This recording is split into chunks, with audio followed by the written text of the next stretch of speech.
લગ્નગાળાની season શરૂ થવા જઈ રહી છે, જેમાં શાસ્ત્રો અનુસાર લગ્નમાં આવતી એક પછી એક એમ દરેક વિધિનું ખૂબ મહત્વ રહેલું છે. પરંતુ શું તમે જાણો છો કે લગ્નમાં વર કન્યાને પીઠી શા માટે લગાવવામાં આવે છે? દુલ્હનના હાથમાં મહેંદી કેમ મૂકવામાં આવે છે?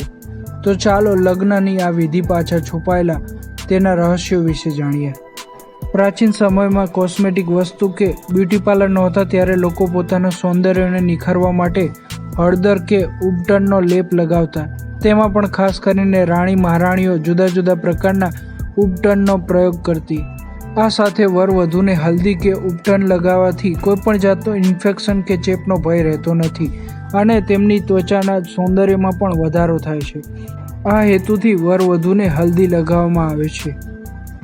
જ્યારે શાસ્ત્રો અનુસાર મહેંદીનું વૃક્ષ નકારાત્મક ઉર્જા અને નજર દોષ દૂર કરનાર હોવાથી વરવધુના હાથમાં મહેંદી મૂકવામાં આવતી હોવાની પ્રથા જોવા મળે છે.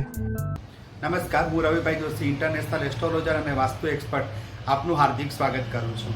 મિત્રો, આપણે સૌ લગ્નની વિવિધ વિધિ વિશેની સિરીઝમાં આજે આપણે મહેંદી અને પીઠીની વિધિ વિશે માહિતી મેળવીશું. મિત્રો, આપણે સૌ જાણીએ છીએ કે આજકાલ હલ્દીની અને પીઠીની જે છે એ બહુ મોટા પ્રમાણમાં ફંક્શન થતું હોય છે. મહેંદી માટે લોકો જે છે એ હજારો લાખો રૂપિયા ખર્ચ કરતા હોય છે. શું છે આનું મહત્વ લગ્ન જીવનની અંદર? શા માટે મહેંદી અને પીઠી જે છે એ જોડવામાં આવતી હોય છે અને મહેંદી લગાવવામાં આવતી હોય છે? તો જોઈએ મિત્રો, સૌથી પહેલાં તો પીઠીની અંદર વિવિધ પ્રકારની ઔષધિઓ અને હલ્દી મૂકવામાં આવતી હોય છે.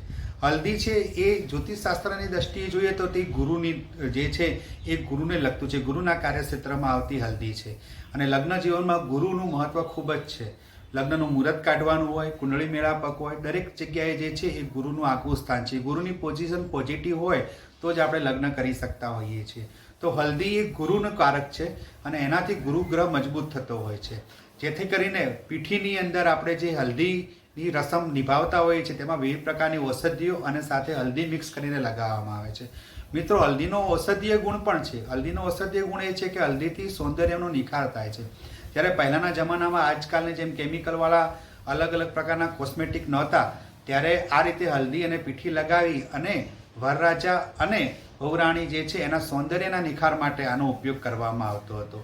આથી સૌંદર્યનો નિખાર પણ થાય અને તેમનું લગ્ન જીવન પણ સારું રહે. આ બંનેના પોઝિટિવ ઉદ્દેશથી પીઠી ચોળવામાં આવતી હતી. મહેંદીમાં પણ એ જ છે મિત્રો કે મહેંદીથી દુલ્હનનું સૌંદર્ય ખીલે છે અને એના માટે થઈ અને મહેંદી લગાવવામાં આવે છે.